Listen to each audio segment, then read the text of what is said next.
Today I'm speaking with Dr. Kate Mason, who is a clinical psychologist. She is the founder of Women and Wild. Women and Wild put on exciting events and adventures for women of all ages to take them out of the office, out of the home, into the outside world and experience new and exciting adventures. What made you set up this business, Kate? Well, firstly, thank you for having me. It's really nice to meet you and to be doing this. But yeah, it kind of has a bit of a backstory in that around sort of 10 years ago, I was on maternity leave with my youngest son. And I'd been working in the NHS up until then for sort of 10 years or so, and I wasn't happy there. It just didn't quite fit with my values and how I wanted to work. Um, and being a clinical psychologist, you tend to sort of see the more extreme cases. It's sort of more clinical anxiety, clinical depression, eating disorders, psychosis, etc. And once I'd started having a family, obviously my priorities had started to change, and I wanted something that kind of fitted my lifestyle. But unfortunately, the universe wasn't quite ready for me to do that. And unfortunately, just at the end of my maternity leave, I was diagnosed with breast cancer. So I had to have another year out of having chemotherapy, radiotherapy. I was juggling a 1 year old and a 2 year old at the time as well. So it was incredibly stressful. And it was kind of that moment for me where I thought, right, I need to do something that I want to do. I want to build a business and create a business that kind of fits in with what I enjoy, what my values are. Um, and as all great stories start, after I'd had a couple of gin and tonics one night, I was sort of doom scrolling social media as one does. And I came across this charity called Copperfield, which is a breast cancer charity. And I'd been recently feeling incredibly low, incredibly anxious. I was worried about the cancer coming back. I was all clear at that point and everything was fine, but it's still the anxiety kind of just crept in and became a bit overwhelming. And I'd been offered talking therapies myself. To some extent, though, they'd been helpful, but I needed to do something. I needed to feel like me again. I'm not the one that's vulnerable normally. I'm the one looking after people who are vulnerable. So it was uncomfortable for me. And they were doing this trek across the Sahara Desert, and I thought, in my fuzzy haze, why not? So I signed up to do this, and 6 months later, I was there in the Sahara with 120 women trekking through for 5 days. And it was just the most incredible experience. And as much as talking therapy has obviously kind of helped me, I just needed to do something. I needed to be part of something. I wanted to be part of a community again. I wanted to sort of feel part of something that was so much bigger than me. And that just was for me magical. It really helped me get back on track and get to where I wanted to be. And as I was hiking, I remember being halfway up this mountain and I was talking to one of the coaches, one of the hike leads there, and I said, women need to feel like this all the time. We don't have to have been through something terrible or tragic or a clinical diagnosis to feel part of something so amazing. So I came home and set up Women and Wild. And from then on, it's just been this sort of way of bringing women together. Not women that are unwell or clinically unwell or anything like that. It's we wear so many hats, we spin so many plates, we are quite often just burnt out with all the responsibilities. It's my way of being therapeutic and offering some kind of therapy, but out in the world. So we hike, we've done paddleboarding weekends, I run retreats and workshops and all that kind of thing. And women just come along and just feel part of a community, really. And That it's is an kind of gone from amazing story. So, gosh, okay, so that is quite a journey, isn't it? I think sometimes in life, something big like that does happen that makes us stop and sort of take stock and think, maybe I do need to take a different path Yeah, at some point in my life. yeah. Um, what was it like trekking in the Sahara? That sounds like really exciting. It was what we called type 2 fun. So at the time there were days where we were like, why are we doing this? What we could just be sat at home with a cup of tea, watching Netflix. Why are we doing this? But it was about coming together and supporting one another. Everybody had days where they struggled on different days, some with the heat, some with the terrain, but everyone just pulled together. And there is something so special about women supporting women. um, and yeah, it was just an incredible experience. We were camped, we were like a bunch of refugees in the middle of the Sahara Desert in these terrible tents.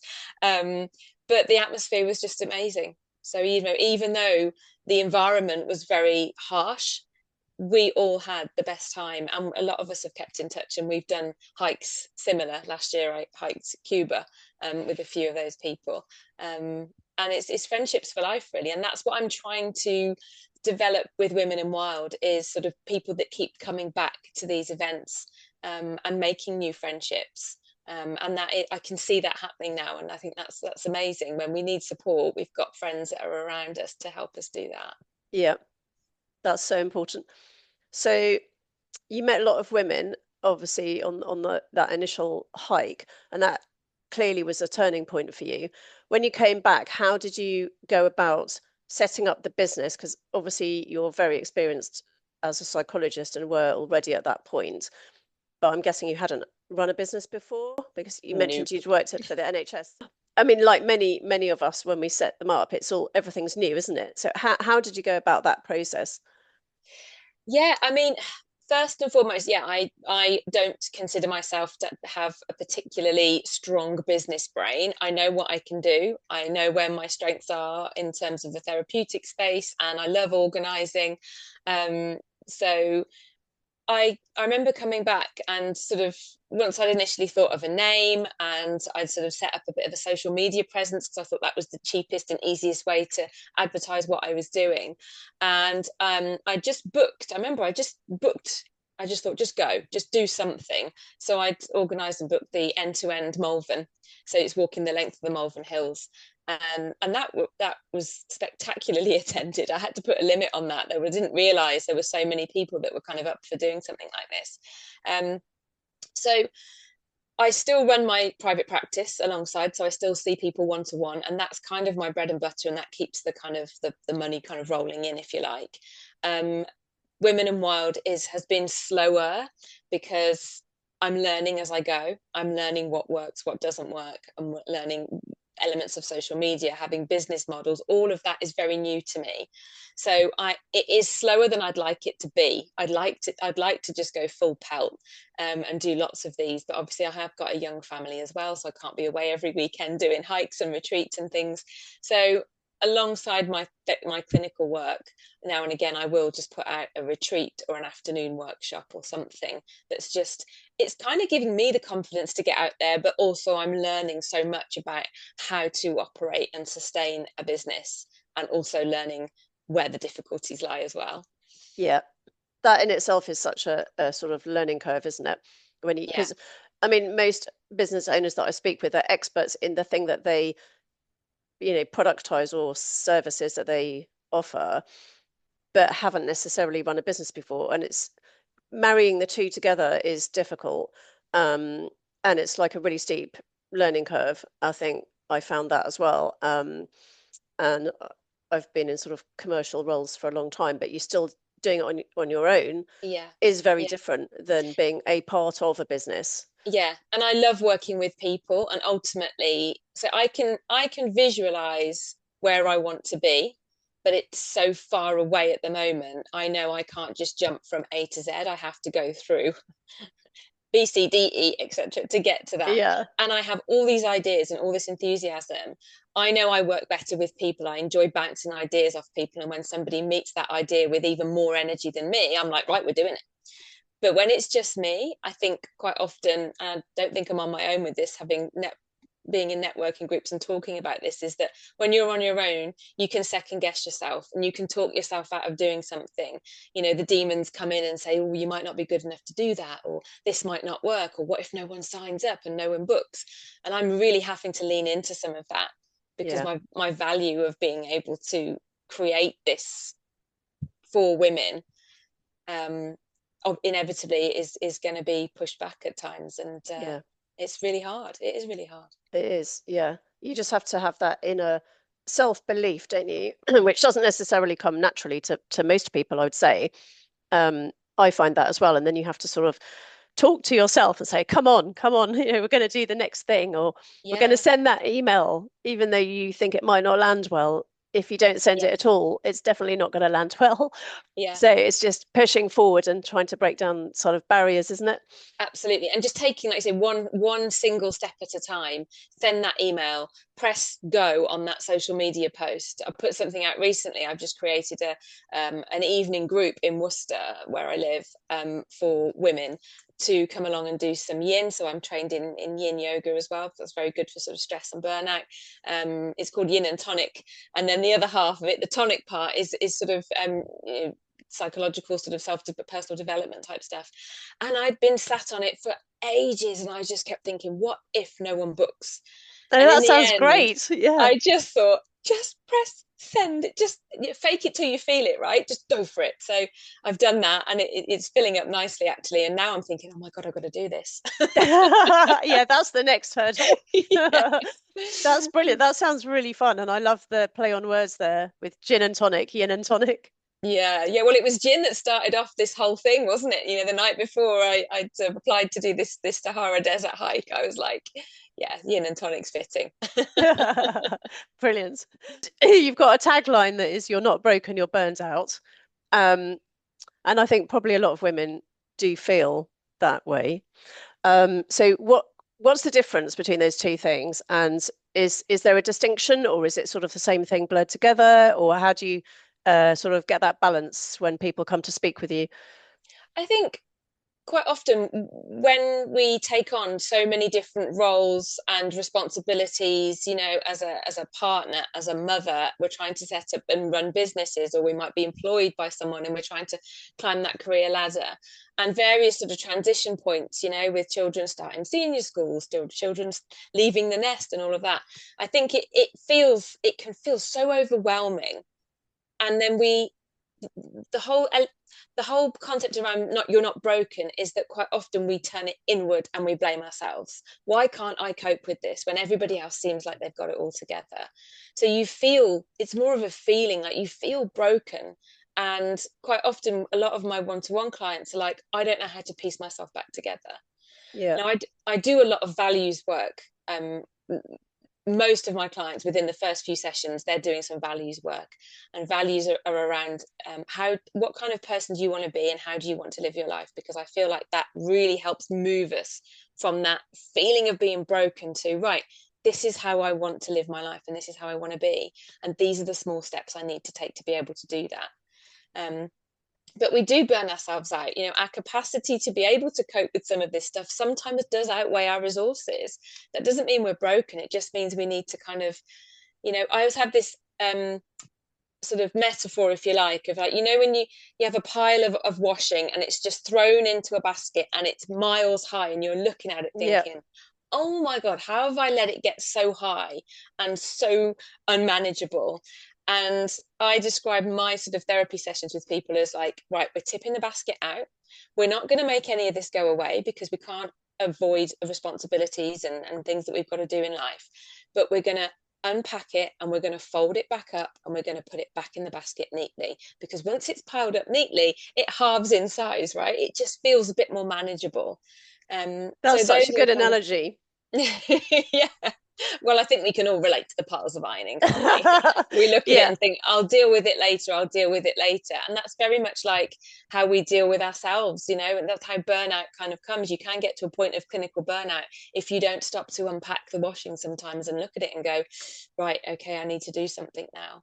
yeah, I'm a big believer that you don't have to be clinically unwell to access therapy. I access therapy myself. It's really good for personal development. It's good for being able to just bash something out that might be bothering you, yeah, navigating crossroads, career changes, and all of that.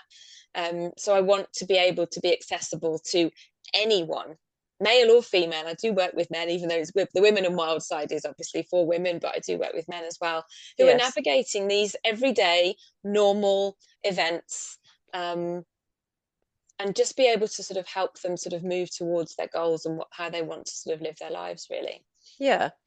Do you feel like because therapy now is much more spoken about, and in the past it was this sort of mystery that you wouldn't say if you were going to therapy? I think that's changing, which is really good.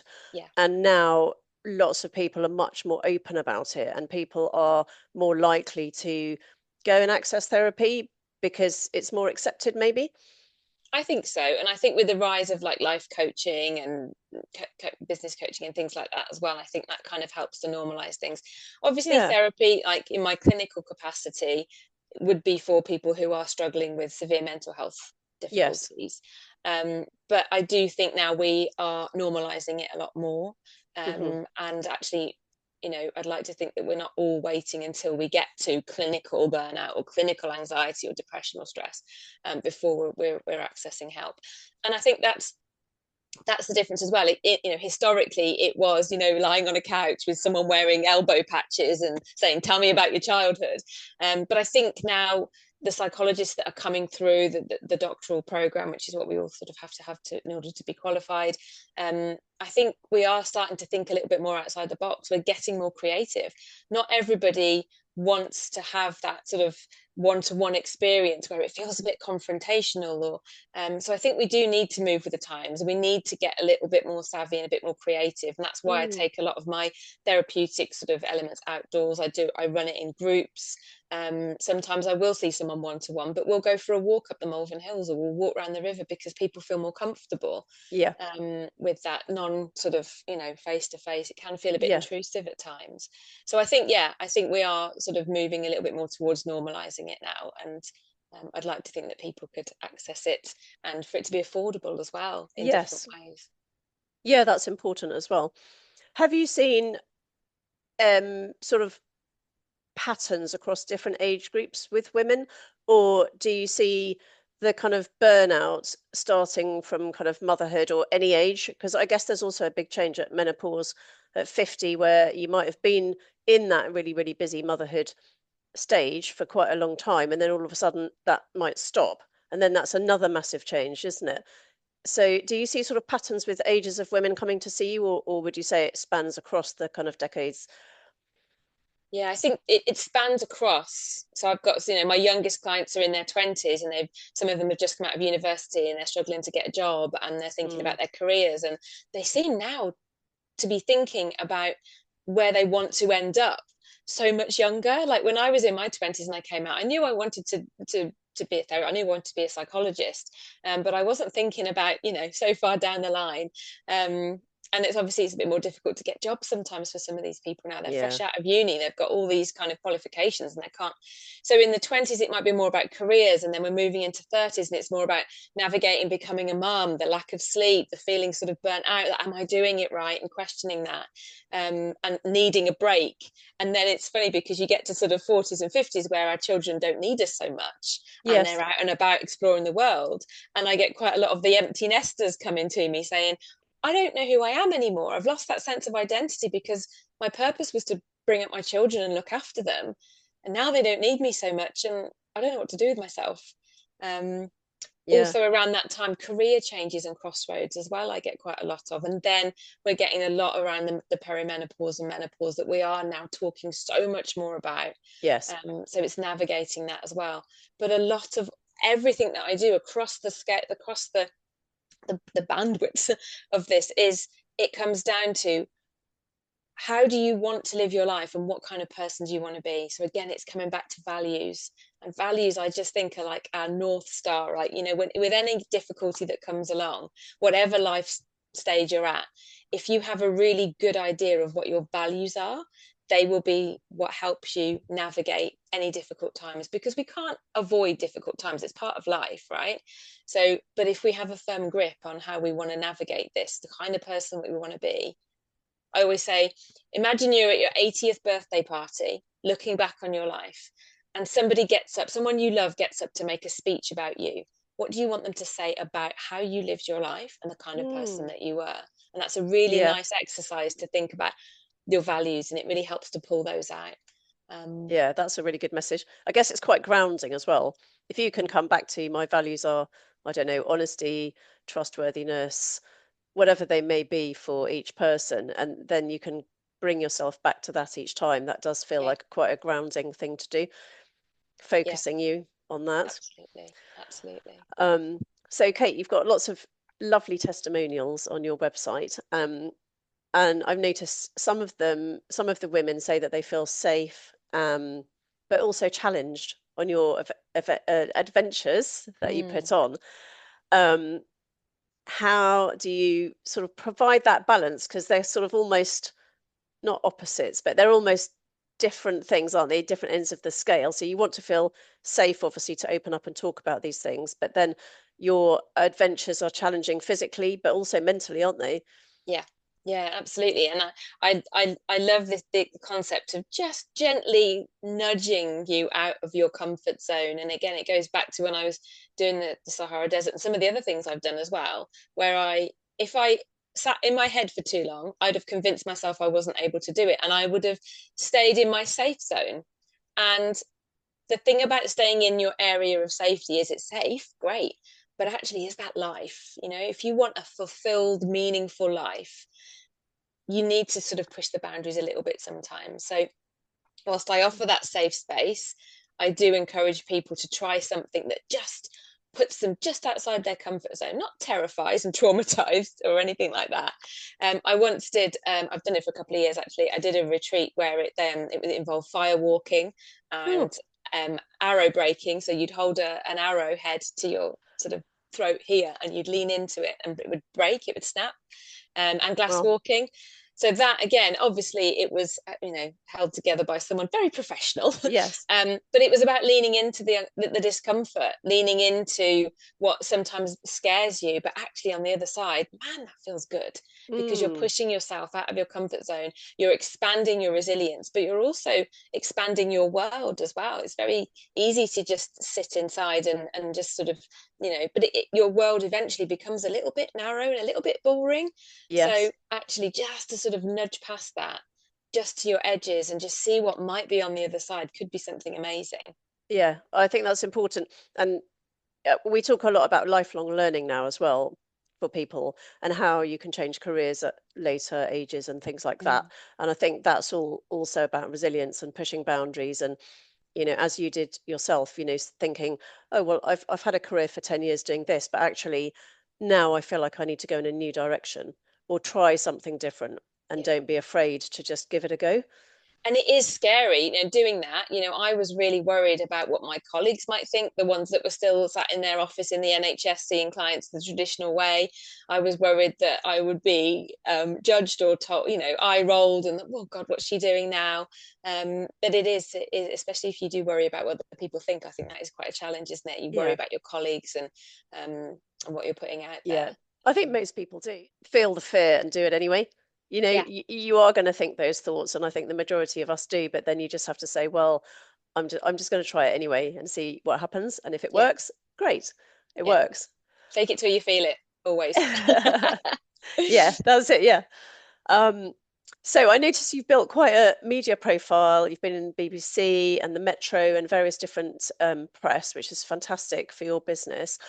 Was that a sort of strategy that you had with the business to try to build a personal brand and raise your profile through PR, or is it something that sort of just evolved naturally over time? Yeah, I think that has evolved naturally.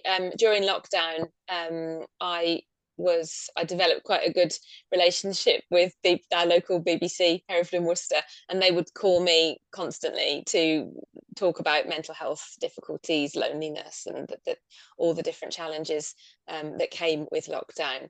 And I guess over time as well, where there've been opportunities, again, a bit like what we've just been talking about, the fake it till you feel it. You think, oh my goodness, I don't think I could do that, but actually just saying yes and then just figuring it out when you're in there. So over time, it's kind of sort of built up. I'm also part of a networking group that have professionals and journalists. So when journalists want, so for Psychologist magazine, for example, they want somebody to talk about a certain area, they will contact me.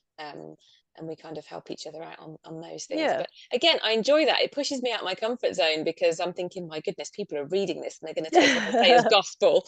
Yeah. Um, but I enjoy it, and it's nice to see something, in front of you. I don't ever watch myself back. If ever I've been on the local news, Midlands Today or anything like that, I don't watch it back because I cringe when I see myself on a video.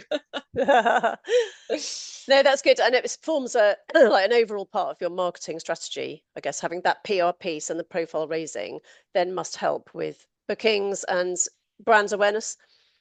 Yeah, absolutely, because it helps with my reach.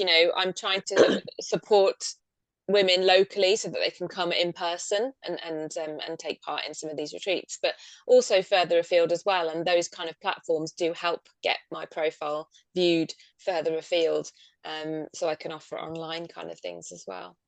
Definitely. So, what does a typical client journey look like for you when somebody first comes to you? They find your website. They might initially just book a coffee with you, maybe for 30 minutes online. And then, what does that journey sort of look like for typical clients? Yeah, so I get referrals either through the website, word of mouth quite often. I'm also registered with various sort of private healthcare agencies like Bupa, etc. So I get through there. I'll book in for it'd be a coffee with Kate, so it's a 15-minute sort of chat just to sort of ascertain what they want from therapy, that sort of thing. And then we will normally see each other one to one, sort of weekly or fortnightly, depending on the needs of the client. Um, and they then become part of that community. Really, they are then welcomed into that Women in Wild community, so I stay in touch even if one-to-one has ended. They will then get invited to some of the workshops or the retreats that I do weekends up in the Yorkshire Dales where we hike and do some wild swimming and things, so that they don't feel that they're just having that one-to-one and then I'm sort of waving them off and saying bye, never see you again. I want to kind of retain people. I want people to feel that they can be part of something that keeps that therapeutic alliance going, and also that therapy that they've worked so hard on one to one. They can continue to stay in touch, but also meet other people as well, Yeah, and enjoy that kind of the outdoor element as well, I guess. that sounds fun. I like the idea of the wild swimming. I haven't actually tried that yet, but I am a swimmer, but I'm normally in a pool. Well, ordinarily I'm a fair weather wild swimmer. I prefer to do it in the summer months, but we did a retreat locally recently where there was an option to swim in the lake as part of the day, and we were advertising this back in January, and we were like, okay, we're gonna have to get in this, just we've got to practice what we preach. Yes. So I was in this lake in February. Ooh, It was so cold, but it's a wonderful feeling because it's all these endorphins that kind of come out, all those feel good kind of hormones. That serotonin goes sky high as well, and that dopamine, and you get out and you feel wonderful. It's a real sort of tingly sensation across your body, but a real energy comes with that. hmm. So there is method in the madness, Yeah, yeah. but we don't. It's not an expectation that people get into that. Some people love it, some people don't. It's Yeah. always an option on any of our retreats. We do a number of different things are going on. It's always an option, but by and large, people feel incredible. Okay, so based on that, yeah, as you said, not everybody would want to do a freezing cold dip, although I quite like the idea of that. Um, so what would you say to somebody who came along but was a bit nervous about doing, say, a 19-kilometer walk and they didn't really feel it was necessarily for them, or they felt like they couldn't manage it? Not that it wouldn't be for them in terms of the activity, but they just didn't feel they would be able to complete it. Can they do it in stages? Absolutely. I mean, people, we always say, be aware of your levels of fitness. So, as an example, a couple of weeks ago, we did the Worcestershire Way, which is 30 miles. We broke that down into 2 days, and we did that for two reasons. A, because we could be walking for hours and hours and hours, because there's a lot of chat and a lot of banter and silliness. If you've seen my social media lately, there was lots of silly dancing and things like that. So we don't do it, it's not a race. Yeah. We go as fast as the slowest person in the group. So it's not about completing it in a certain time. So we do it over 2 days so that actually people can have a break, go home, have a shower, eat, look after themselves, and then come back the next day. That said, people don't have to come back the next day. Some people will do Okay. day one and then that's it. That's enough for them. Hmm. So, we would never make force someone to complete it at all. It's always at their own pace. Yeah. Um, And we have had women that, for whatever reason on day one have got feet full of blisters, and they're not able to come back the next day. And that's fine, because maybe next year they'll come and do day two so that they Yeah. have done it, or they might do the whole thing again next year. So as much as we kind of put a little bit of ownership on the client to say, do you feel physically fit to be able to do this? Quite often, the physical element isn't an issue, it's the mindset, because there Mm, are points where you've been walking for 6 hours and you're like, your brain goes, nah, I've had enough. yeah. So as we're on that, we that's why we end up doing silly things and silly dances, and we stop and we have lunch, and and we try and sort of rally each other up and Yeah. support each other, because that's what it is. It's hard for all of us. Myself and the other lady, Georgie, who was doing the leading the hike a couple of weeks ago, there were moments where we all went quiet and we were like, can you just leave me for a bit? And then Yeah. we rally up again. So yeah, it's hard for all of us. We're not there making it look easy at all. Even of all the hikes that I've done, I still struggle going uphill. I cannot Hmm. talk to anyone. I need to sort of rest when I get to the top. I'm out of breath. I feel sometimes like I'm just going to keel over, but I do recover quite quickly. That's probably one of my strengths in that, is I recover quickly. But going uphill will always kill me. Okay, so we want any women listening to just give it a go. Yes, Yeah, yes, come that's the along. message. Yeah. Follow us if you're not sure at first. Follow me on social media for a bit. It's at Women and Wild, and just get involved and say that some walks are easier than others, and we like to challenge, but equally we don't want to kill you.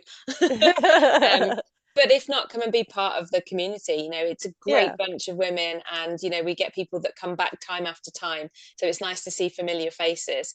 And absolutely watch this space, because when I get some time, I would love to expand this and offer more things for people to do as That's well. exciting. So that'll be the next phase. I was going to ask you about that. What's next for Women in Wilds? But it sounds like you've already got some plans in place. Yeah, I'd like to do more local sort of, day retreats and workshops and things like that. Hmm. But as a mom of a 12 and 10-year-old, time doesn't always allow for that. So say I want to do all these things, but equally I have to just balance that sort of lifestyle as Yes. well. So, and I am one person, so my head acts like it's got a team of 12, but I am just one person. So it's just finding that time to be able to Yeah. create more things. Yeah. It's tricky, isn't it? Yeah, I feel like that. You sort of want, well, I guess we can have more of a virtual team now because we have got AI tools to help us and things like that. But you are still, mulling over an awful lot of things on a daily basis that you have to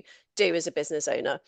Yeah. So, Yeah. yeah, brilliant. So, Kate, you're very inspirational. I have to say, your Oh, story is amazing, and I must come on one of your retreats at some point because we're absolutely. quite local to each other.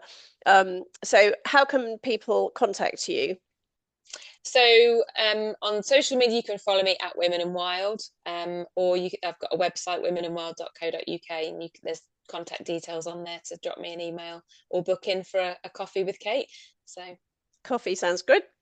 Amazing. Thank you so much, Kate. I really appreciate your time today. Thank no you. worries. Thank you for having me.